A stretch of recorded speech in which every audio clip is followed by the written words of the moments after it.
Hello दोस्तों, my name is यश। तो अब अपन अपने जो डिजाइन पैटर्न्स हैं उसको इन डेप्थ समझेंगे। तो अपन ने अपने 3 डिजाइन पैटर्न देखे थे, उसमें से जो अपना पहला था that is creational design pattern, अपन उसको देखेंगे और उसके अपन जो टाइप्स हैं वो समझेंगे। तो जो पहला टाइप था अपन जिसको देखने वाले हैं इस पर्टिकुलर वीडियो में, that is going to be singleton design pattern. तो चलिए चलते आईपैड पे और उसको समझते हैं। ठीक है, तो अपन देखेंगे अपना सिंगलटन डिजाइन पैटर्न। तो सबसे पहले इसकी अपन डेफिनेशन देख लेते हैं। तो इसकी डेफिनेशन क्या बोलती है? Singleton pattern ensures that a class has only one instance and provide a global access point to that instance। इसका मतलब हमारी जो क्लास होती है, कोई भी हमें क्लास ले लेते हैं तो उसका हम सिर्फ एक ही ऑब्जेक्ट बना सकते हैं एंड वो ऑब्जेक्ट ग्लोबली अवेलेबल रहता है। दैट मीन्स ग्लोबली उसे कोई भी एक्सेस कर सकता है। ये हमको सिंगलटन डिजाइन पैटर्न बोलता है। अपन थोड़ी सी और चीजें देख लेते हैं, फिर उसको समझेंगे कि एग्जैक्टली हो क्या रहा है। अब इसके बेनिफिट्स क्या होते हैं? Memory management, global access, resource control और कंसिस्टेंसी।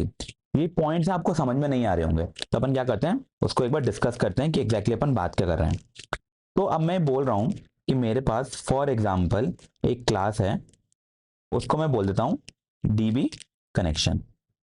अब मैं क्या करूंगा कि जब भी फॉर एग्जांपल कोई एपीआई कॉल होता है और मुझे डेटाबेस से कोई ऑपरेशन परफॉर्म करना है, तो मैं जो डीबी कनेक्शन है इसका एक ऑब्जेक्ट बनाऊंगा। तो फॉर एग्जांपल मैंने ऑब्जेक्ट 1 बनाया फॉर नाउ, और जो मेरी एपीआई रिक्वेस्ट आई थी उस पर मैंने काम किया। मेरी एक और एपीआई आई, मैंने एक और ऑब्जेक्ट बनाया। फॉर एग्जांपल मैं उसे ऑब्जेक्ट 2 बोल लेता हूँ, ऑल्दो वो ऑब्जेक्ट ही रहेगा वेरिएबल, बट फॉर नाउ। तो ये मेरी सेकेंड एपीआई कॉल में आया। थर्ड आया तो मैंने ऑब्जेक्ट 3 बनाया और वो मेरा एक और एपीआई कॉल आया, मैंने तब किया। अब जो मेरा डेटाबेस है, जो मेरी डीबी कनेक्शन क्लास है, उसमें मैं क्या कर रहा हूं, उसमें मैं एक कनेक्शन स्ट्रिंग यूज करता हूं अपना जो डीबी है उससे कनेक्शन करने के लिए। दैट मीन्स जितनी बार भी मैं अपने ऑब्जेक्ट बना रहा हूं उतनी बार मैं डीबी से कनेक्शन कर रहा हूं। दैट मीन्स अगर मेरे 3 ऑब्जेक्ट बने हैं तो मेरे 3 बार डीबी से कनेक्शन हुआ है। और अगर आप मान लो कि अपना ये असिंक यूज कर रहा है तो ये तीनों कनेक्शन पैरेलली मेरे पास अवेलेबल होंगे। दैट मीन्स मेरे रैम में ये कनेक्शन स्टोर होंगे। तो अपन कह सकते हैं कि हमारे जो रिसोर्स है वो काफी ज्यादा यूज हो रहे होंगे। ऑल्दो हमें एक ही डीबी से इंटरेक्शन करना है, पर हमारे पास 3 कनेक्शन है तो हम ज्यादा रिसोर्सेज यूज कर रहे हैं उस टाइम पर। ठीक है, और हमारे रैम में स्टोर है तो ऑल्दो हमें इतने नहीं चाहिए कनेक्शन, पर हमारी रैम भी उनको स्टोर करके बैठी है। इसका मतलब हमारी जो रैम है वो भी एक्स्ट्रा यूज हो रही है एक सेम डीबी के कनेक्शन के लिए। अब इस चीज को अपन कंट्रोल कैसे करते हैं? तो इस चीज को कंट्रोल करने के लिए हम क्या करेंगे कि हमारी जो क्लास थी डीबी कनेक्शन, हम उसमें फॉलो करेंगे अपना सिंगलटन पैटर्न। अब सिंगलटन पैटर्न क्या बोलता है?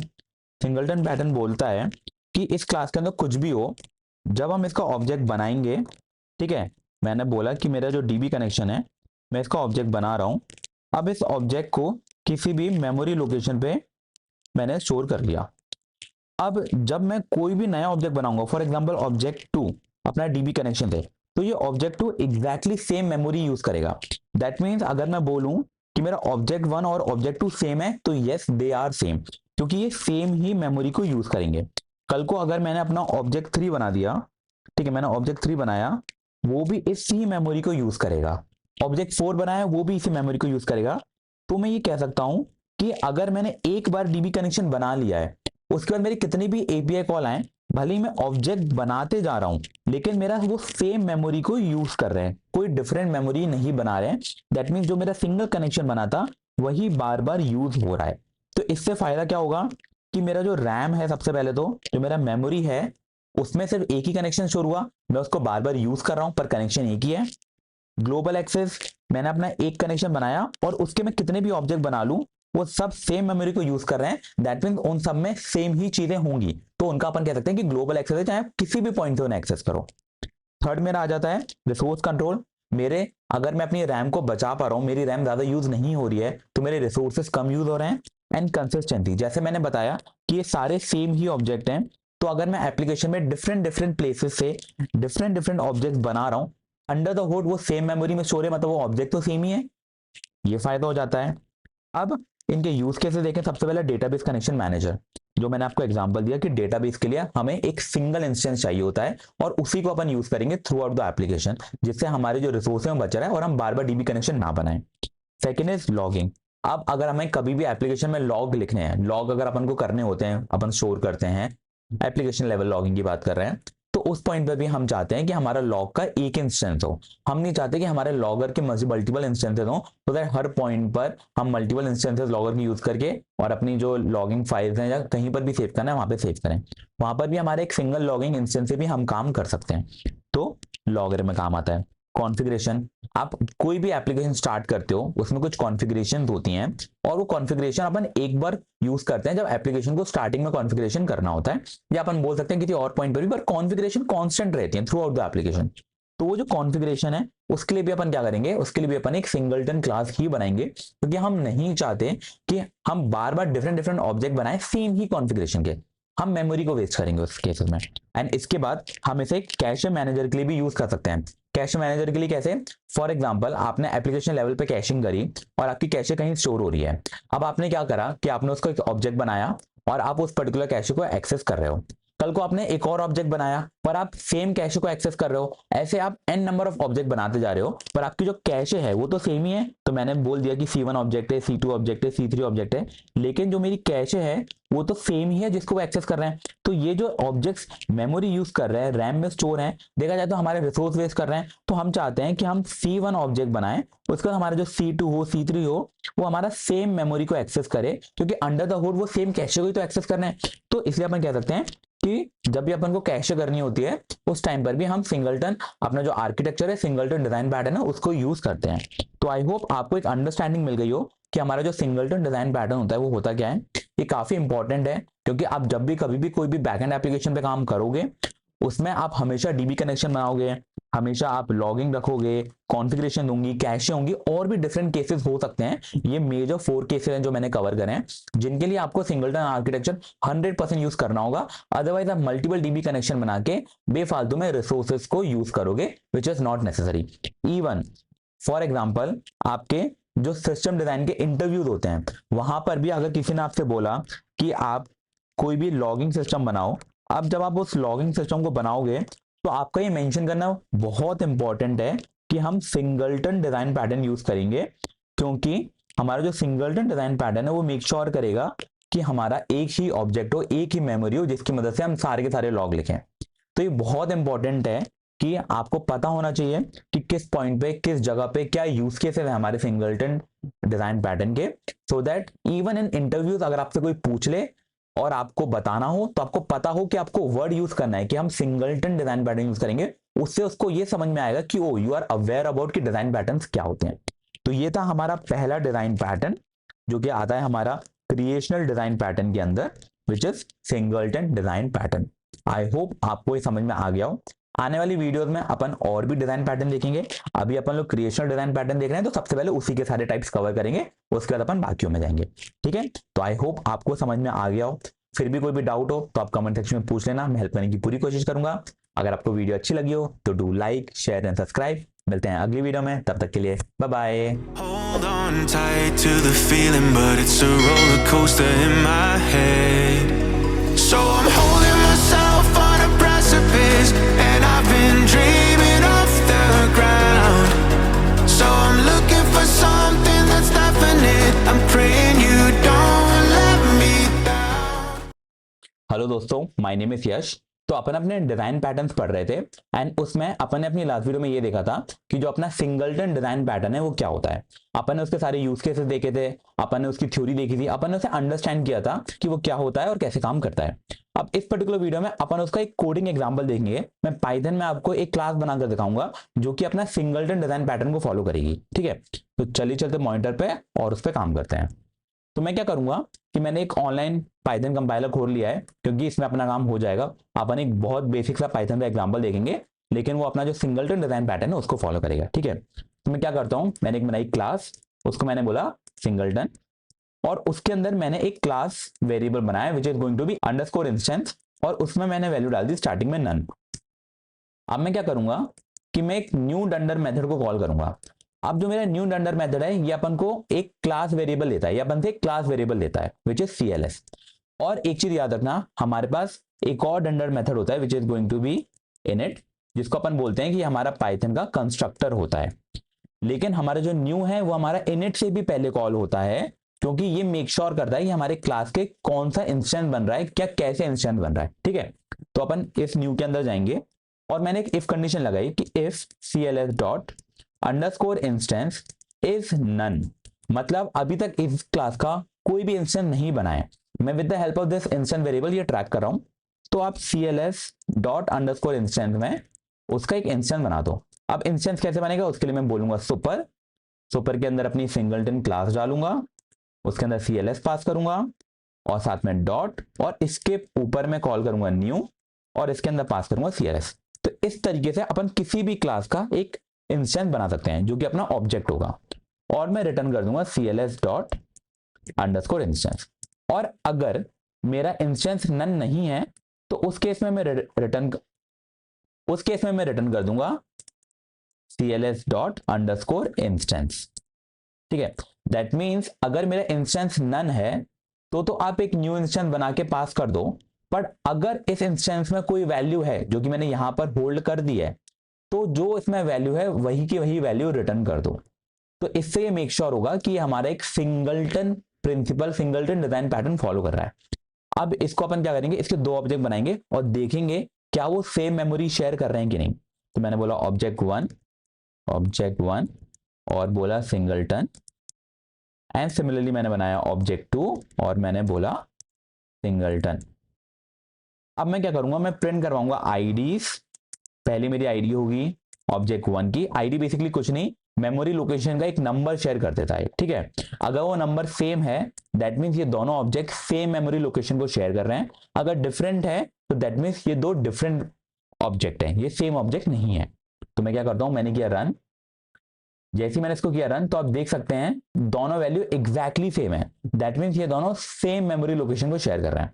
अब अपन एक और एग्जांपल देखते हैं कि अपन क्या करेंगे, अपनी क्लास को इस तरीके से अपडेट करेंगे कि उसके अंदर हमारे दो ऑब्जेक्ट तो बन सकते हैं लेकिन दो से ज्यादा नहीं बनेंगे। दो से ज्यादा बनेंगे तो वो मेमोरी को शेयर करेंगे। तो उसके लिए मैं क्या करता हूं कि मैं एक और अपना क्लास वेरिएबल बना देता हूं जिसको मैं बोलता हूं ऑब्जेक्ट काउंट, और मैं उसको इनिशियली बोल देता हूं कि वो 0 रहेगा। और मैंने क्या किया कि मैंने जो अपना न्यू के अंदर इफ कंडीशन थी उसमें मैंने अपडेट कर दिया कि अब अपन इंस्टेंस नहीं ऑब्जेक्ट काउंट को मॉनिटर करेंगे। तो अपन बोलते हैं कि अगर अपना ऑब्जेक्ट काउंट ये अपना लेस देन इक्वल टू 2 रहेगा तभी अपन इसके अंदर जाएंगे, और जैसे ही अपना 2 से ज्यादा हो जाएगा अपन इसके अंदर नहीं जाएंगे। और इसके लिए अपन क्या करेंगे, cls डॉट ऑब्जेक्ट काउंट और प्लस इक्वल टू 1। तो ये मेक श्योर करेगा कि जब भी अपन एक ऑब्जेक्ट बनाएंगे तो अपना जो ऑब्जेक्ट काउंट है वो 1 से इंक्रीज हो जाएगा। ठीक है, और ये हमारा कब तक चलेगा, जब तक हमारा ऑब्जेक्ट काउंट 2 या 2 से छोटा है। अगर ये हमारा 2 से बड़ा हो जाएगा तो उस केस में हम ऑब्जेक्ट नहीं बनाएंगे। ठीक है, और ये अपन 0 से स्टार्ट कर रहे हैं इसलिए अपन को इक्वल टू हटाना पड़ेगा, क्योंकि पहला अपन कब बनाएंगे, जब अपना ऑब्जेक्ट काउंट 0 होगा, और दूसरा कब बनाएंगे, जब अपना ऑब्जेक्ट काउंट 1 होगा, और जैसे अपना 2 हो जाएगा अपन बनाना बंद कर देंगे। ठीक है, अब नेक्स्ट अपन क्या करेंगे इसके बाद कि अपन लोग जो इंस्टेंस है उसको रिटर्न कर रहे हैं, लेकिन इस केस में क्या होगा, इस केस में ऐसा होगा कि जो हमारा ऑब्जेक्ट 1 है वो डिफरेंट होगा, ऑब्जेक्ट 2 है वो डिफरेंट होगा, लेकिन जैसे हमारा ऑब्जेक्ट 3 बनेगा तो वो ऑब्जेक्ट 2 की मेमोरी शेयर करेगा। ठीक है, तो अभी अपन क्या करते हैं, सेम क्लास है, सब कुछ सेम है, बस यहां पर अभी मैं 2 ऑब्जेक्ट ही रखता हूं। मैंने किया रन। जैसे मैं रन करूंगा आप देख सकते हैं 2 डिफरेंट नंबर आए, आप देख सकते हैं एंड की वैल्यूज डिफरेंट है। वहीं पर मैं एक और ऑब्जेक्ट बना देता हूं which is going to be a third object, फिर अपन देखते हैं कि क्या होता है। और मैं उसको प्रिंट भी करवा लेता हूं। मैंने अपना ऑब्जेक्ट 3 को करवाया प्रिंट, किया रन। जैसे मैंने रन किया तो आप देख सकते हैं अब जो मेरी ये दोनों वैल्यूज हैं वो एग्जैक्टली सेम है। दैट मीन्स हमारे 2 ऑब्जेक्ट तो बन गए, उसके बाद हमें कोई ऑब्जेक्ट बनाना था तो वो हम नहीं बना पाए। उस केस में सेम मेमोरी लोकेशन शेयर होने लगी, क्योंकि जो हमारा लास्ट अपना इंस्टेंस बना हुआ क्लास का वो हर बार शेयर हो रहा है। तो इस तरीके से अपन ये भी कंट्रोल कर सकते हैं कि अगर अपन को क्लास का सिर्फ एक नहीं, एक से ज्यादा 2 या 3 इंस्टेंस बनाने हैं वो भी अपन मेक श्योर कर सकते हैं। तो इस तरीके से अपन अपना जो न्यू डंडर मेथड है उसको यूज कर सकते हैं। और ये अपना प्रॉपर एग्जांपल था कि किस तरीके से अपना जो सिंगलटन डिजाइन पैटर्न है अपन उसको इंप्लीमेंट कर सकते हैं इन पाइथन। आई होप आपको समझ में आ गया हो। फिर भी कोई भी डाउट हो तो आप कमेंट सेक्शन में पूछ लेना, मैं हेल्प करने की पूरी कोशिश करूंगा। अगर आपको वीडियो अच्छी लगी हो, आपको समझ में आ गया हो, तो do like, share and subscribe. मिलते हैं अगली वीडियो में, तब तक के लिए bye bye. Hold on tight to the feeling, but it's a roller coaster in my head. So I'm holding myself on a precipice, and I've been dreaming off the ground. So I'm looking for something that's definite. I'm praying you don't let me down. Hello दोस्तों, my name is यश। तो अपन ने अपनी last video में ये देखा था कि हमें अगर अपना सिंगलटन डिजाइन पैटर्न को इंप्लीमेंट करना है तो किस तरीके से कर सकते हैं। अब इस पर्टिकुलर वीडियो में अपन अपना सेकंड डिजाइन पैटर्न देखेंगे, which is going to be factory design pattern, जो कि हमारे क्रिएशनल डिजाइन पैटर्न का सेकंड टाइप है। तो चलिए चलते आईपैड पे और इसको समझते हैं। तो अब अपन समझेंगे अपना फैक्ट्री डिजाइन पैटर्न कि क्या बोलता है। पहले इसकी डेफिनेशन देख लेते हैं। It provides an interface for creating object without specifying its exact class. अपन थोड़ा सा इसको और समझते हैं तो आपको ये डेफिनेशन क्लियर हो जाएगी। ठीक है, सिंपली ये कह रहा है कि हम जो ऑब्जेक्ट बनाएंगे वो हम डायरेक्टली नहीं बनाते, हम किसी इंटरफेस के थ्रू अपने ऑब्जेक्ट बनाते हैं। वो किस तरीके से होता है वो अपन देख लेते हैं। सबसे पहले अपन एक एग्जांपल देखते हैं कि अगर अपन को कोई कोड करना है जिसमें अपन फैक्ट्री पैटर्न इंप्लीमेंट नहीं करेंगे तो वो किस तरीके से होगा। तो फॉर एग्जाम्पल मुझे कोई भी एक नोटिफिकेशन सिस्टम बनाना है जिसमें 3 टाइप की नोटिफिकेशन होंगी, पहली ईमेल, दूसरी एसएमएस और तीसरी पुश। तो अगर मुझे ये मेक श्योर करना है कि मुझे कौन सा नोटिफिकेशन यूज करना है तो मैं क्या करूंगा कि मैं इफ कंडीशन लगाऊंगा, और इफ कंडीशन में नोटिफिकेशन टाइप नाम का एक वेरिएबल होगा जिसके अंदर या तो ईमेल जाएगा, एसएमएस जाएगा या तो पुश जाएगा।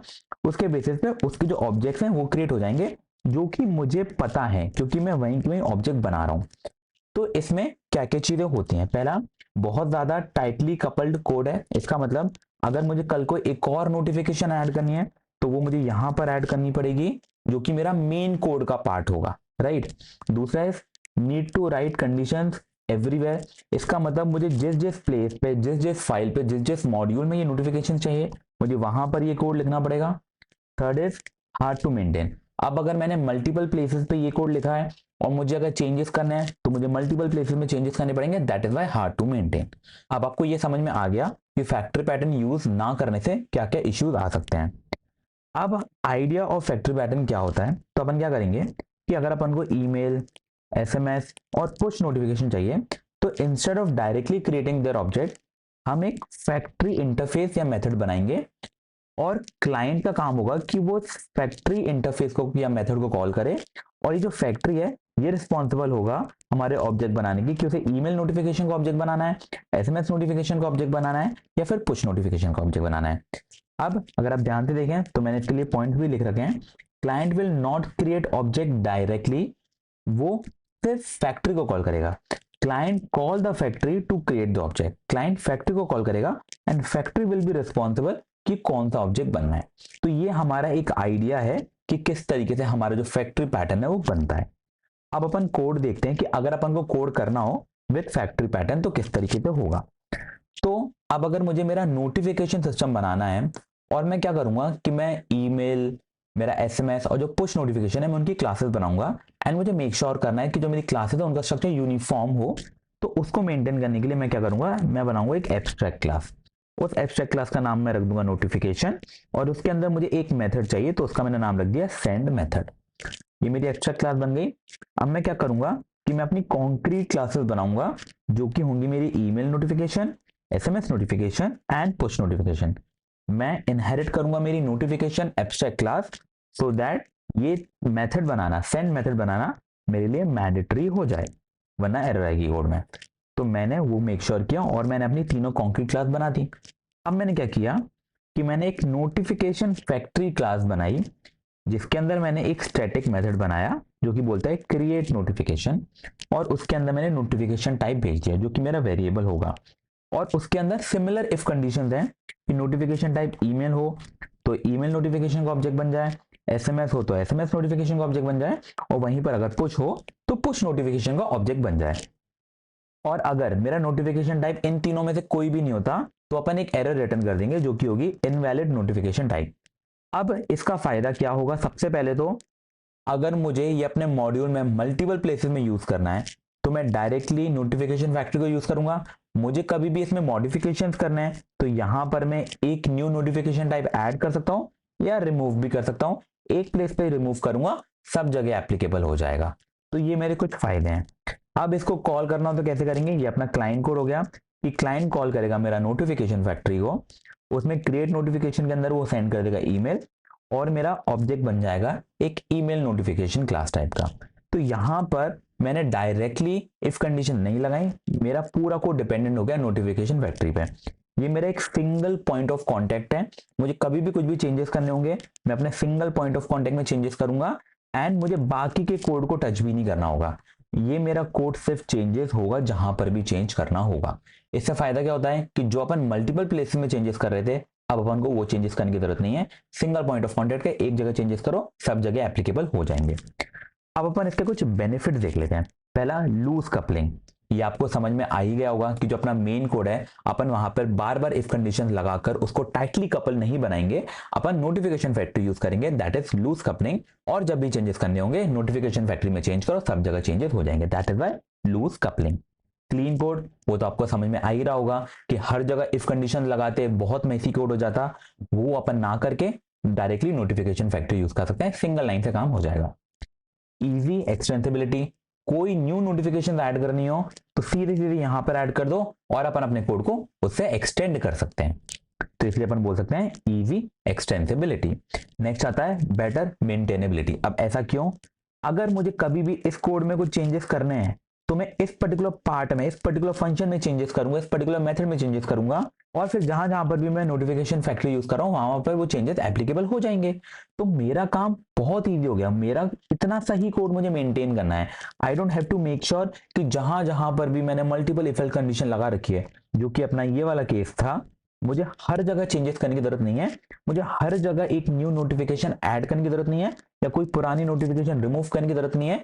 बेस्ड ऑन बिजनेस रिक्वायरमेंट वो हर जगह नहीं करना, सिर्फ एक जगह करूंगा मैं, and that is why it is better maintainability. एक सिंगल पॉइंट पे चीजें आपको मैनेज करनी है, आपको सब जगह मैनेज नहीं करनी, इसीलिए बेटर मेंटेनेबिलिटी। उसके बाद अपने आते हैं यूज केसेस। अब यूज केसेस क्या होते हैं कि अपन इसको पेमेंट सिस्टम में यूज करना है, कि अपन को यूपीआई पेमेंट करना है, अपन को क्रेडिट कार्ड पेमेंट करना है, अपन को डेबिट कार्ड पेमेंट करना है, वहां पर ये यूज हो सकता है। सेकंड, नोटिफिकेशन सिस्टम, वो अपन ने एग्जांपल में देख ही लिया। डेटाबेस कनेक्टर, फॉर एग्जांपल आपके पास मोंगोडीबी कनेक्शन हो, माईसीक्वल कनेक्शन हो, पोस्टग्रेसक्यूएल कनेक्शन हो, आपके पास एडब्ल्यूएस का कनेक्शन हो, आपके पास डायनामो डीबी का कनेक्शन हो जो कि अज़्योर का होता है, आप पे मल्टीपल डीबी कनेक्शन हो सकते हैं। उन सबको बचाता है कौन, बचाता है हमारा डेटाबेस कनेक्टर। उसके बाद अपना आता है ऑब्जेक्ट पार्सर। आजकल अपन एलएलएम्स और एआई की काफी बातें कर रहे हैं, तो उसके रिस्पेक्ट में अगर आपको जेसन पार्सर यूज करना है, आपको पाइडेंटिक पार्सर यूज करना है, आपको स्ट्रिंग पार्सर यूज करना है, आपको और भी कोई डिफरेंट पार्सर यूज करना है, तो आप उसके लिए भी यूज कर सकते हो। एक सिंगल पॉइंट ऑफ कांटेक्ट बनाओ, एक सिंगल फैक्ट्री बनाओ, और उसके अंदर से जो भी पार्सर यूज करना है वो डायरेक्टली यूज कर लो। तो ये अपने कुछ यूज केसेस हो गए। तो आई होप आपको एक अंडरस्टैंडिंग मिल गई होगी कि हमारा जो फैक्ट्री पैटर्न होता है वो क्या होता है, उसको कहाँ कहाँ यूज करना चाहिए, एंड उसके बेनिफिट्स क्या होते हैं। तो यही था इस वीडियो का अपना टारगेट कि अपन फैक्ट्री डिजाइन पैटर्न को अच्छे से समझें। अपन एक बेसिक कोड भी देख लिया है, तो अपन को इसकी कोड वीडियो की जरूरत नहीं पड़ेगी। आई होप इस पर्टिकुलर कोड एग्जाम्पल से आपको एक अंडरस्टैंडिंग मिल गई हो कि किस तरीके से हमारा फैक्ट्री पैटर्न को अपन इंप्लीमेंट कर सकते हैं। तो इस पर्टिकुलर वीडियो के लिए इतना ही। अगर आपको कोई भी डाउट हो तो आप कमेंट सेक्शन में पूछ लेना। अगर आपको वीडियो अच्छी लगी हो तो do like, share and subscribe. मिलते हैं अगली वीडियो में, तब तक के लिए bye bye. Hold on tight to the feeling, but it's a roller coaster in my head. So I'm holding myself on a precipice, and I've been dreaming off the ground. So I'm looking for something that's definite. I'm praying you don't let me down. Hello दोस्तों, my name is यश। तो अभी तक अपन अपने दो design pattern देख चुके हैं creational design pattern में, जिसमें अपना पहला था सिंगलटन डिजाइन पैटर्न और जो दूसरा था वो था फैक्ट्री डिजाइन पैटर्न। अब इस पर्टिकुलर वीडियो में अपन अपना थर्ड डिजाइन पैटर्न देखने वाले हैं। तो चलिए चलते आईपैड पे और उसको शुरू करते हैं। अब जो अपना तीसरा डिजाइन पैटर्न है उसको अपन बोलते हैं बिल्डर डिजाइन पैटर्न। ये क्या बोलता है पहले वो समझ लेते हैं। ये बोलता है builder pattern separates the construction of a complex object from its representation so that the same construction process can create different representations। इसका मतलब क्या होता है, अपन कोड से समझते हैं तो बेटर अंडरस्टैंडिंग होगी। तो सबसे पहले अपन एक एग्जांपल देखते हैं कि अगर विदाउट बिल्डर पैटर्न हमें कोई भी नया ऑब्जेक्ट बनाना हो तो किस तरीके से बना सकते हैं। फॉर एग्जाम्पल मेरे पास मेरी यूजर क्लास है और उसके अंदर मेरे पास कुछ एंटिटीज हैं जो एक्सपेक्ट करते हैं, जैसा कि name, age, email, phone and address. अब मैंने यहां पर वो चीजें पास करी जब मैं कोई भी अपना ऑब्जेक्ट बना रहा हूं। मैंने नेम भेजा, मैंने एज भेजी, ईमेल भेजा, फोन भेजा और एड्रेस। अब अगर आप ध्यान से देखें तो मुझे नहीं पता कि पहली फील्ड में नेम आना है, दूसरी फील्ड में एज आना है, तीसरी में मेरा ईमेल आना है, फोर्थ में फोन आना है और फिफ्थ में एड्रेस। ये सब मुझे नहीं पता, लेकिन अगर मैं क्लास के अंदर अपने पैरामीटर देखूंगा, बेसिकली क्लास की डेफिनेशन में जाऊंगा, तब मुझे पता चलेगा। ठीक है, अपन देख सकते हैं यूजर ऑब्जेक्ट में ये पैरामीटर्स मुझसे एक्सपेक्टेड है। अब इसमें प्रॉब्लम क्या क्या है। पहला, हार्ड टू रीड, मुझे नहीं पता कि कौन सी चीज कहां भरनी है, ये क्या है, मैं नहीं समझ पा रहा, सिर्फ देख के पढ़ के समझ में नहीं आ रहा। सेकेंड इज कंफ्यूजिंग आर्ग्यूमेंट, मुझे नहीं पता कि कौन सा आर्ग्यूमेंट कौन सा है, बहुत कंफ्यूजिंग है। Then need to remember the order of argument, ये मेरा ऑर्डर है आर्ग्यूमेंट का, मुझे यहाँ पे याद करना पड़ेगा। अगर मैंने फॉर एग्जाम्पल यहाँ पे दिल्ली और यहाँ पे यश भेज दिया तो जो मेरा नेम है वो दिल्ली हो जाएगा, एड्रेस यश हो जाएगा। मुझे ऑर्डर याद करना बहुत जरूरी है। Last, optional field become messy, ये मेरी दो ऑप्शनल फील्ड हैं लेकिन मुझे इनको फिल करना जरूरी है और अभी मेरे पास इनके लिए वैल्यू नहीं थी तो मैंने नन भेजा, तो ये बहुत मेसी स्ट्रक्चर है। इसी पर्टिकुलर प्रॉब्लम को कि अगर अपन को कोई भी ऑब्जेक्ट बनाना है, उसको देखने में ही सबको समझ में आ जाए, उसका रिप्रेजेंटेशन बहुत अच्छा हो जाए, यही काम होता है हमारे बिल्डर पैटर्न का। यही हमें हमारी डेफिनेशन भी बोलती है कि हम क्या बोलते हैं कि separate the construction of a complex object from its representation so that the same construction process can create different representation. ये हमारा रिप्रेजेंटेशन है। अब इसको हम ना फॉलो करके अपना बिल्डर पैटर्न बनाएंगे, एक बिल्डर क्लास बनाएंगे, उसकी मदद से ये काम करेंगे। कैसे, अपन वो भी समझेंगे। अब अपन देखते हैं कि आइडिया ऑफ बिल्डर पैटर्न क्या है। तो उसमें हम क्या बोलते हैं, हमारा जो क्लाइंट होगा वो बिल्डर को कॉल करेगा, बिल्डर में स्टेप बाय स्टेप हम अपने ऑब्जेक्ट को बनाएंगे एंड फाइनली हमारा जो ऑब्जेक्ट है वो बन जाएगा। अगर अपन देखें तो ये बोलता भी है basically step by step object construction होता है हमारा, स्टेप बाय स्टेप, एक बार में पूरा ऑब्जेक्ट नहीं बनाएंगे। अब अपन हमारा कोड एग्जांपल देखते हैं जिसमें हम बिल्डर पैटर्न को यूज करते हैं। तो सबसे पहले अपन क्या करेंगे, अपनी देखेंगे यूजर क्लास। तो ये थी अपनी यूजर क्लास जिसमें हमने नेम, एज, ईमेल और फोन नंबर एक्सपेक्टेड था, यहाँ पे एड्रेस हटा दिया। तो अपन ने इस तरीके से वो वैल्यूज ली और अपना जो सेल्फ था उसका यूज करके उसके वेरिएबल्स बना लिए। और कभी अगर अपन को देखना हो तो उसका जो स्ट्रिंग रिप्रेजेंटेशन है वो इस तरीके से होगा। तो ये अपनी बन गई प्रोडक्ट क्लास। नेक्स्ट आता है अपना बिल्डर क्लास। अब बिल्डर क्लास किस तरीके से बनेगी वो अपन देखते हैं। तो अपन इसको बोलते हैं यूजर बिल्डर क्लास। इसके अंदर मैं स्टार्टिंग में सिर्फ नेम पास करूंगा और कुछ पास नहीं करूंगा और बाकी वैल्यूज मैंने बाय डिफॉल्ट नन सेट कर दी क्योंकि वो मेरे ऑप्शनल पैरामीटर्स थे। आप देख सकते हो ये तीनों ऑप्शनल है, इनकी डिफॉल्ट वैल्यू हम पास कर रहे हैं। अगर डिफॉल्ट वैल्यू पास कर दी मतलब वो हमारे लिए ऑप्शनल हो गए। ठीक है, अब अगर मुझे इनको सेट करना है, एज, ईमेल और फोन को मुझे सेट करना है, तो मैंने उसके लिए सेपरेट मेथड बना रखे हैं, 3 method, set age, set email and set phone, जिसके अंदर मैं एज, ईमेल और फोन लेता हूं और सेल्फ की मदद से उनके जो क्लास वेरिएबल्स है उनमें वैल्यू फिल कर देता हूं। ध्यान से एक चीज देखना, मैं यहां पर सेल्फ रिटर्न कर रहा हूं। ठीक है, अब इस सेल्फ का मतलब क्या होता है मैं बताऊंगा। तो बेसिकली अगर अपन देखें तो अपन यहाँ पे स्टेप मेथड्स बनाते हैं। We are using methods chaining, every method returning self. Method chaining के लिए सेल्फ यूज होता है। अब ये मेथड चेनिंग क्या होता है, तो फॉर एग्जांपल ये अपन देख लेते हैं। यहां पर अपन मेथड चेनिंग कर रहे हैं कि मुझे यूजर बिल्डर की मदद से यूजर ऑब्जेक्ट बनाना है। तो मैंने यूजर बिल्डर में अपना जो नेम था वो भेजा क्योंकि मेरा कंस्ट्रक्टर मुझसे नेम एक्सपेक्ट करता है। उसके अलावा मैंने इसके आगे डॉट लगा के एज सेट करी, फिर मैंने उसी में डॉट लगा के ईमेल सेट करा और उसी में डॉट लगा के बिल्ड करा। ये बिल्ड क्या है, तो बिल्ड कुछ नहीं है, बिल्ड एक और मेथड है हमारी यूजर बिल्डर क्लास का, जो कि क्या करता है कि हमारी नेम, एज, ईमेल और फोन लेके उनकी वैल्यू यहाँ पे रख देता है और हमारा फाइनल ऑब्जेक्ट बन जाता है। यहाँ पे बेनिफिट क्या है कि अगर सिर्फ आप कंस्ट्रक्टर की मदद से भी ऑब्जेक्ट बनाना चाहो तो बन जाएगा और ये हमारे पैरामीटर ऑप्शनल थे तो इनकी वैल्यू नन चली जाएगी। ये बेनिफिट होता है। अब यहाँ पे आप देखिए कि आप किसी भी क्लास के अंदर जब डॉट एज, डॉट ईमेल और डॉट बिल्ड कर सकते हो, इसका मतलब आप बार बार object dot object dot object dot ना करके जो अपनी क्लास है उसी में डॉट डॉट डॉट करके सारे मेथड्स को कॉल कर सकते हो। उसी को अपन बोलते हैं मेथड चेनिंग, क्योंकि अगर हम सेल्फ रिटर्न करते हैं तो हमारी मेथड चेनिंग पॉसिबल होती है। आई थिंक ये काफी लोगों को नहीं पता होगा कि पाइथन में मेथड चेनिंग किस तरीके से करी जाती है। तो ये उसका एक एग्जाम्पल है। आई होप आपको इसकी अंडरस्टैंडिंग हो गई हो। तो इस तरीके से हमारा जो यूजर बिल्डर है वो बन जाता है। ये अपना फाइनली क्लाइंट कोड कि अगर आपको बनाना हो तो किस तरीके से बनेगा। तो यहाँ पर जो कॉम्प्लेक्स स्ट्रक्चर था कि हम वैल्यूज डाल देते थे लेकिन हमें नहीं पता कि कहाँ पर क्या वैल्यू जानी चाहिए, उस चीज को सिंप्लीफाई करता है हमारा user builder class. I hope आपको समझ में आ गया हो। इसके बेनिफिट्स क्या होते हैं वो भी देख लेते हैं। पहला, हमारा कोड काफी रीडेबल होता है। आपको देख के ही समझ में आ रहा होगा कि सेट एज का मतलब क्या होता है कि एज को सेट करो, सेट ईमेल ईमेल को सेट करो, सेट फोन मतलब फोन नंबर सेट करो। तो बहुत ज्यादा readable. Second, avoid constructor overload. जो हम कंस्ट्रक्टर में बहुत सारी वैल्यू भर देते हैं और उसको ओवरलोड कर देते हैं अपनी वैल्यू से, हमारा वो हेडेक खत्म हो जाता है, हमारा कोड भी काफी अच्छा दिखने लगता है। फ्लेक्सिबल ऑब्जेक्ट क्रिएशन, हमारा ऑब्जेक्ट क्रिएशन काफी फ्लेक्सिबल होता है। इसका मतलब मैंने एक बार अपना बिल्ड किया ऑब्जेक्ट, मैं उसी से दोबारा भी ऑब्जेक्ट बिल्ड कर सकता हूं। ये मेरे बेनिफिट होते हैं। दैट मीन्स मैं एक यूजर बिल्डर के ऑब्जेक्ट से भी मल्टीपल यूजर के ऑब्जेक्ट क्रिएट कर सकता हूं, क्योंकि मैं हर बार बिल्ड को कॉल करूंगा तो मेरा एक नया ऑब्जेक्ट बन जाएगा। इसके यूज केसेस क्या होते हैं? सबसे पहले तो एपीआई रिक्वेस्ट बिल्डर। आपको पता है कि अगर मुझे अपने बैकएंड में कोई भी एपीआई को कॉल करना है तो मुझे अगर पोस्ट एपीआई है तो काफी डेटा भेजना पड़ता है। अगर मैं उसके लिए भी एक बिल्डर बना लूं तो कितना इजी हो जाएगा कि मेरे ऑप्शनल पैरामीटर क्या हैं और मेरे फिक्स पैरामीटर क्या हैं, उनका यूज करके मैंने एक बिल्डर क्लास बना दी और जब भी मुझे एपीआई कॉल करना है मैं इस बिल्डर क्लास को यूज करके अपना डेटा फिल कर सकता हूं। इससे ये भी फायदा है कि कभी मेरे पास अगर कोई न्यू डेवलपर भी आएगा ना तो उसके लिए भी ये बेनिफिट है कि वो सीधे सीधे बिल्डर क्लास को देख के समझ जाएगा कि उसको कैसे ऑब्जेक्ट बनाना है, और उसको बनाना ही नहीं है, वो सीधे सीधे बिल्डर क्लास यूज करेगा और ऑब्जेक्ट बना देगा। उसका भी बहुत बड़ा बेनिफिट हो जाएगा। Next is configuration object.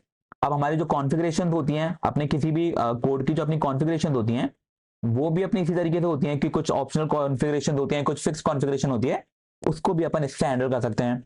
And then query builder. अगर आपको पता है कि हमारे पास जो अपनी सीक्वल क्वेरीज वगैरह होती हैं तो उसमें भी हमारे पास काफी पैरामीटर होते हैं जो कि हो सकते हैं ऑप्शनल हो, ऑप्शनल ना हो सकता है कि हमें वेयर कंडीशन फिल करनी है, हमें हो सकता है क्लास नेम फिल करना है, बहुत सारी चीजें हो सकती हैं जब आप अपन कोई भी सीक्वल की क्वेरी यूज कर सकते हैं। या फिर अगर अपन मोंगोडीबी के एग्रीगेट क्वेरीज पे काम कर रहे हैं तो उसमें भी काफी पैरामीटर हो सकते हैं जो हमें फिल करने हो, तो उसके लिए भी अपन अपना जो क्वेरी है उसके लिए बिल्डर बना सकते हैं और उस बिल्डर की मदद से अपन उसके जितने भी पैरामीटर हैं, चाहे फिर वो हमारी सीक्वल क्वेरी हो या फिर हमारी जो मोंगोडीबी होता है उसकी हमारी एग्रीगेट क्वेरी हो, हम दोनों के लिए बिल्डर बना सकते हैं और बिल्डर की मदद से उनका जो क्रिएशन है वो सिंप्लीफाई हो जाएगा। And the best benefit is, तो ये हमारे लिए काफी रीडेबल हो जाएगा एंड हमारे लिए जो न्यू डेवलपर्स हैं उनके लिए भी बहुत बेनिफिट हो जाएगा, क्योंकि वो जो हमारी बिल्डर क्लास है उसी को देख के समझ जाएंगे कि उसके अंदर क्या जाना है और कौन सी चीजें ऑप्शनल है, कौन सी हमारे लिए फिक्स्ड वैल्यूज हैं, वो सिर्फ बिल्डर क्लास देख के हम पता कर सकते हैं। ठीक है, तो यही था बेसिकली हमारा जिसको अपन बोलते हैं builder design pattern. I hope आपको समझ में आ गया होगा। अभी आने वाली वीडियोस में अपन और पैटर्न को डिस्कस करेंगे। इस पर्टिकुलर वीडियो के लिए इतना ही। अगर आपको कोई भी डाउट हो तो आप कमेंट सेक्शन में पूछ लेना, मैं हेल्प करने की पूरी कोशिश करूंगा। अगर आपको वीडियो अच्छी लगी हो तो do like share and subscribe. मिलते हैं अगली वीडियो में, तब तक के लिए bye bye. Hold on tight to the feeling, but it's a roller coaster in my head. So I'm holding myself on a precipice, and I've been dreaming off the ground. So I'm looking for something that's definite. I'm praying you don't let me down. Hello दोस्तों, my name is यश। तो अपन अपने low level design में creational design pattern देख रहे थे, जिसमें अभी तक अपन 3 डिजाइन पैटर्न देख चुके हैं। अब इस पर्टिकुलर वीडियो में अपन अपना 4th डिजाइन पैटर्न देखेंगे। तो चलिए चलते आईपैड पे और उसको समझते हैं। अब जो अपना 4th डिजाइन पैटर्न है उसको अपन बोलते हैं एब्स्ट्रैक्ट डिजाइन पैटर्न। ये क्या बोलता है कि abstract pattern provides an interface for creating families of related और dependent objects without specifying their concrete classes. मतलब हम यहाँ पे इंटरफेसेस की मदद से फैमिलीज ऑफ ऑब्जेक्ट बनाते हैं, ठीक है, विदाउट स्पेसिफाइंग उनकी कॉन्क्रीट क्लासेस। दैट मींस हम उनकी कॉन्क्रीट क्लासेस को स्पेसिफाई नहीं करेंगे पर फिर भी उनके ऑब्जेक्ट्स बनाएंगे, ठीक है। अब इसको एग्जांपल के थ्रू समझते हैं। तो फॉर एग्जांपल हमारे पास एक यूआई सिस्टम है जिसमें हमारे पास लाइट थीम है और डार्क थीम है एंड उसके कुछ कंपोनेंट्स हैं which is button and checkbox. अब यहाँ पे कंडीशन ये रहेगी कि अगर हम लोग अपनी लाइट थीम की बात कर रहे हैं तो जो हमारे बटन होगा वो भी हमारा लाइट थीम का होगा, तो अपन कह सकते हैं लाइट बटन होगा हमारे पास, और जो हमारा चेकबॉक्स होगा वो भी हमारा लाइट चेकबॉक्स होगा, ठीक है। एंड सिमिलरली अगर हम डार्क थीम की बात कर रहे हैं तो डार्क बटन और डार्क चेकबॉक्स होगा। अब अगर हम विदाउट एब्स्ट्रैक्ट पैटर्न बात करें तो देयर इज अ पॉसिबिलिटी कि हम कॉन्क्रीट क्लासेस को खुद से स्पेसिफाई कर रहे हैं, तो हमारा जो बटन है वो लाइट हो गया लेकिन चेक बॉक्स है वो डार्क हो गया, तो ये इनकंसिस्टेंट यूआई हो जाएगा।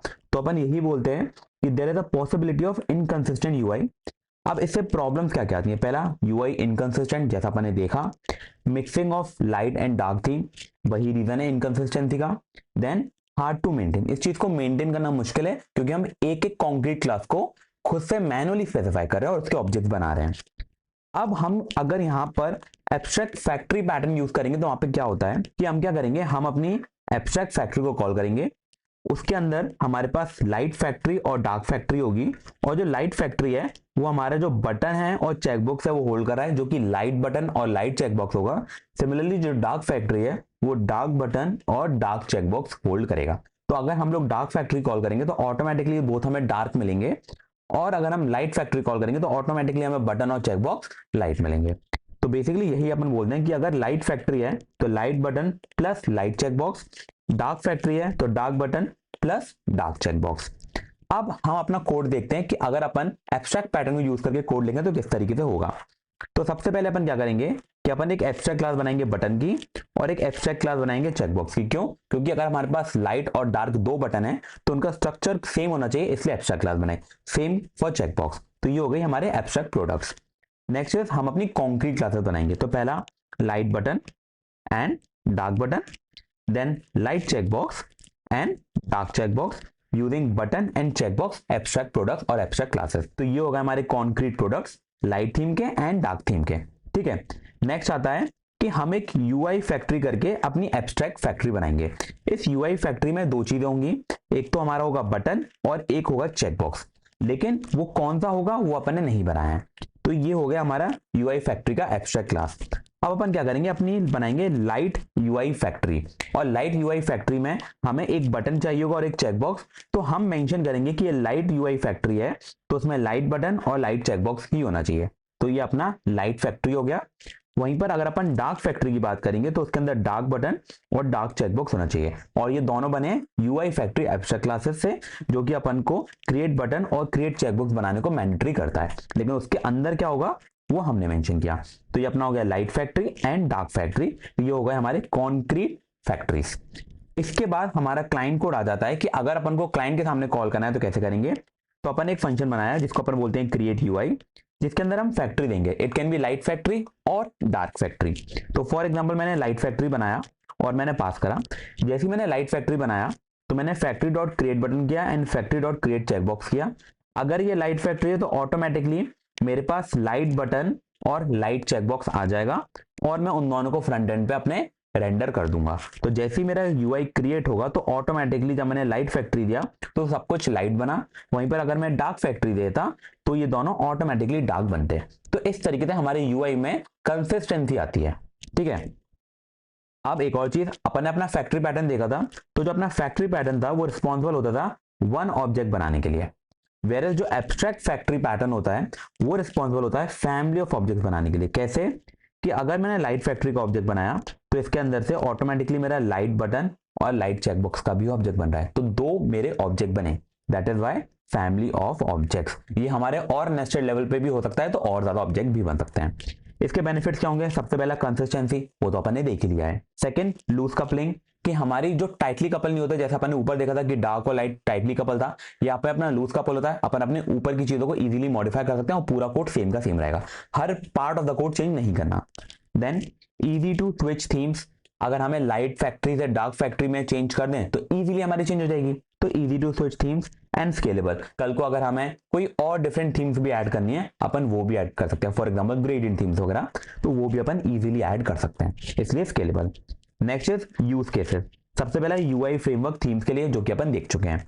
देन क्रॉस प्लेटफॉर्म ऐप, अपन अपने जो फोन यूज करते हैं वो एंड्रॉइड भी हो सकते हैं, iOS भी हो सकते हैं, या फिर अगर अपन अपने लैपटॉप यूज करते हैं तो विंडोज भी हो सकता है, मैक भी हो सकता है, लिनक्स भी हो सकता है।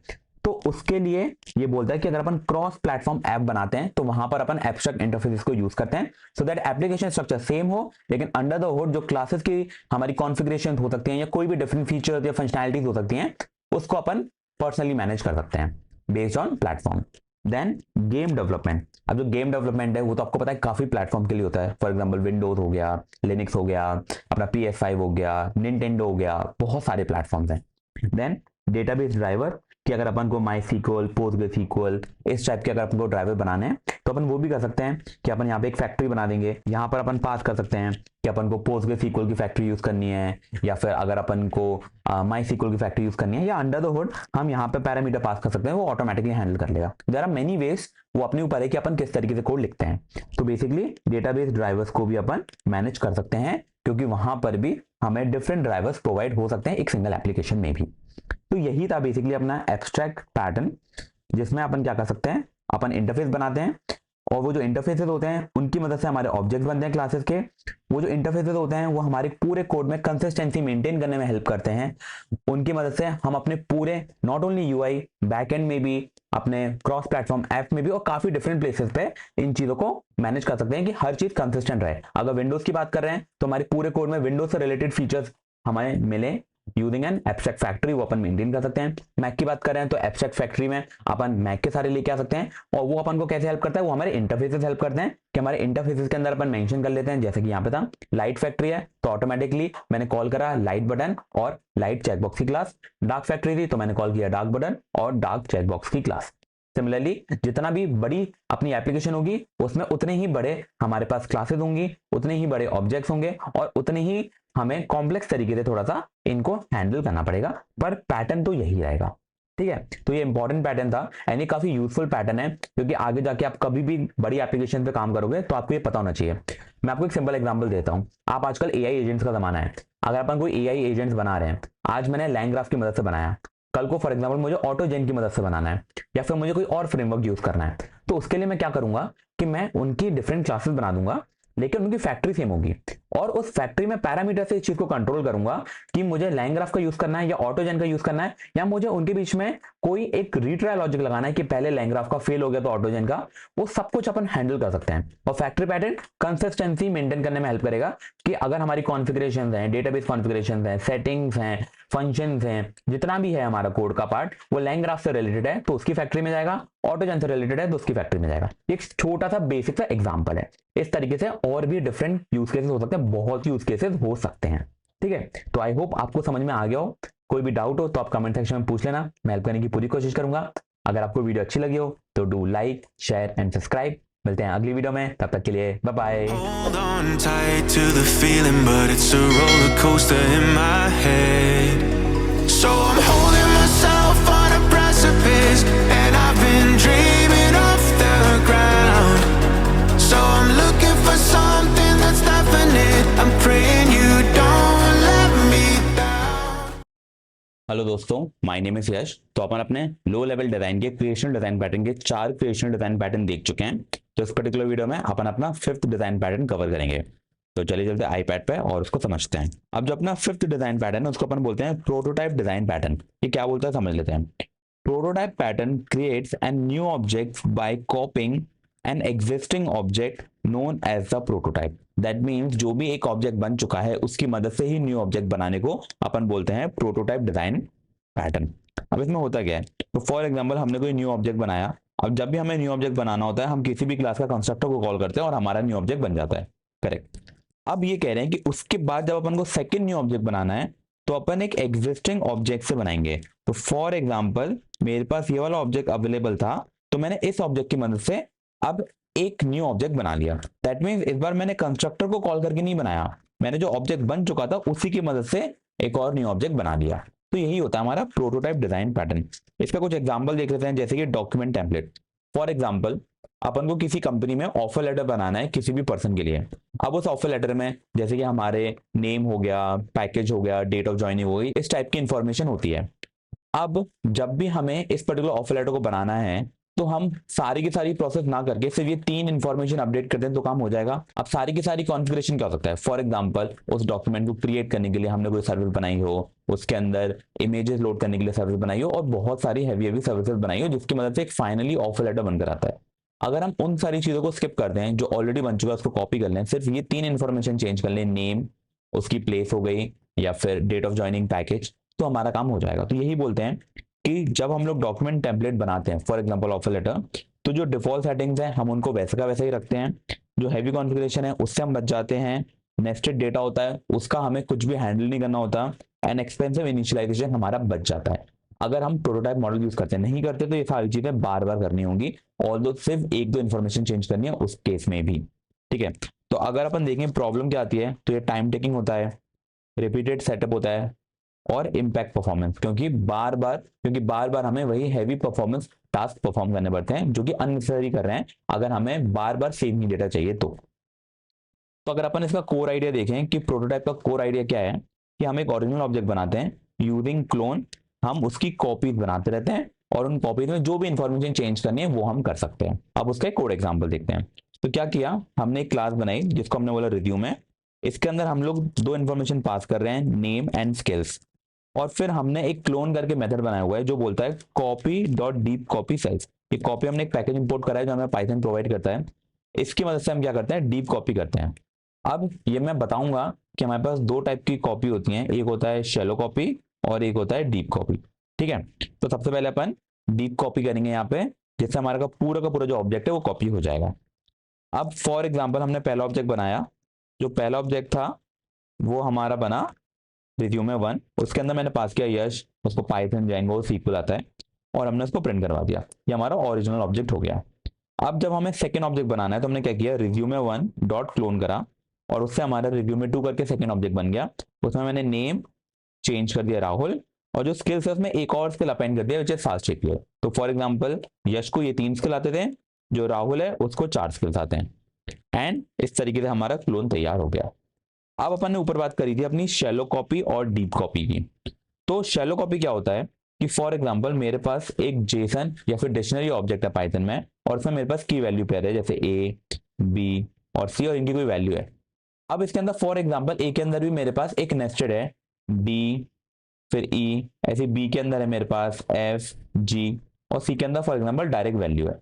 तो अब क्या होगा कि जब मैं शैलो करूंगा ना, तो जो ए बी सी है ना वो तो मेरे डिफरेंट मेमोरी लोकेशन को यूज करेंगे जो कि कॉपी हो चुके हैं, लेकिन ये जो डी ई था और एफ जी था वो अभी भी उसी सेम लोकेशन को यूज करेंगे जो अपनी ओरिजिनल ऑब्जेक्ट यूज कर रहा था। तो ये आता है अपना शैलो कॉपी के अंदर कि पार्शियल इंडिपेंडेंस होती है, पूरी नहीं होती। वेयर डीप कॉपी होगा तो जो इंटरनल ऑब्जेक्ट थे ना वो उनको भी एक न्यू मेमोरी लोकेशन में रखेगा, तो अगर उनकी वैल्यूज में चेंज करूंगा तो मेरा ओरिजिनल ऑब्जेक्ट चेंज नहीं होगा। शैलो कॉपी में अगर मैंने जो इंटरनल नेस्टेड ऑब्जेक्ट्स हैं उनकी वैल्यू चेंज करी तो मेरा ओरिजिनल ऑब्जेक्ट की वैल्यू भी चेंज हो जाएगी। तो ये होता है हमारा shallow copy and deep copy. इसके बेनिफिट्स क्या क्या होते हैं वो देख लेते हैं। तो सबसे पहले जो हमारा ऑब्जेक्ट क्रिएशन होता है वो काफी फास्ट हो जाता है, क्योंकि हमें हैवी कॉन्फ़िगरेशन और जो भी हमारे परफॉर्मेंस हैवी टास्क होते हैं वो बार बार परफॉर्म नहीं करने होते। रिड्यूसेस रिपीटेटिव इनिशियलाइजेशन, ये तो समझ में आ ही गया है। हमारा कोड क्लीनर होता है क्योंकि बार बार सारी इन्फॉर्मेशन पास करने की जरूरत नहीं होती, सिर्फ जो इन्फॉर्मेशन चेंज करनी है या कुछ अपेंड करना है सिर्फ उतना ही काम करना होता है। Then useful for template based object, तो वो समझ गए हो, जैसे रिज्यूमे हो गया, ऑफर लेटर हो गया, उसके लिए यूजफुल ज्यादा होता है। इसके यूज केसेस क्या होते हैं कि डॉक्यूमेंट टेम्पलेट्स देख ही चुके हैं। गेम ऑब्जेक्ट क्लोनिंग, गेम्स में हमारे पास काफी चीजें होती हैं जो सिमिलर टाइप की होती हैं, सेम होती है, तो बार बार अगर उनका ऑब्जेक्ट बनाएंगे तो रेंडर होने में टाइम लगता है, और गेम आपको पता है कितने हैवी होते हैं। देन यूआई कंपोनेंट डुप्लीकेशन, अब यूआई में आपको पता है कि काफी सिमिलर कंपोनेंट्स होते हैं, तो अगर मैंने एक न्यू ऑब्जेक्ट बनाना चाहता हूँ, एक न्यू कंपोनेंट बनाना चाहता हूँ विद न्यू इन्फॉर्मेशन, बाकी सब सेम रहे, तो मैं क्या करूंगा, उसकी कॉपी बनाऊंगा, उसमें इन्फॉर्मेशन चेंज कर दूंगा, बाकी सब सेम रहेगा। लास्ट है कॉन्फिगर्ड ऑब्जेक्ट विद डिफॉल्ट। तो फॉर एग्जांपल हमारे पास कुछ कॉन्फ़िगरेशन होती है, उनमें अपन ने डिफॉल्ट वैल्यू ऐड कर दी, अब हम क्या करेंगे, उसके क्लोन बना लेंगे, और जो एक दो उनकी मेजर कॉन्फ़िगरेशन है उनको हम बाद में चेंज कर सकते हैं, डिफॉल्ट हमेशा सेम रहेगी। इससे हमारा डिफॉल्ट कॉन्फ़िगरेशन बार बार सेट करने का स्टेप रुक जाएगा। तो यही होता है हमारा प्रोटोटाइप डिजाइन पैटर्न। ठीक है, तो आई होप आपको समझ में आ गया हो कि काफी सिंपल था, इसमें कुछ ज्यादा हैवी कोडिंग अपन को नहीं देखनी पड़ी, सिर्फ एक कॉपी समझना था कि डीप कॉपी और शैलो कॉपी क्या होता है, उसकी मदद से हम अपने जो क्लोन ऑब्जेक्ट्स हैं बना सकते हैं। सो इस पर्टिकुलर वीडियो में हमारे जो क्रिएशनल डिजाइन पैटर्न है वो हमने सारे कवर कर लिए हैं। अब नेक्स्ट वीडियो में अपन आगे की कैटेगरी देखेंगे और आगे के डिजाइन पैटर्न कवर करेंगे। आई होप आपको अच्छे समझ में आ गया हो। फिर भी कोई भी डाउट हो तो कमेंट सेक्शन में पूछ लेना, मैं हेल्प करने की पूरी कोशिश करूंगा। अगर आपको वीडियो अच्छी लगी हो तो do like, share and subscribe. मिलते हैं अगली वीडियो में, तब तक के लिए bye bye. Hold on tight to the feeling, but it's a roller coaster in my head. So I'm holding myself on a precipice.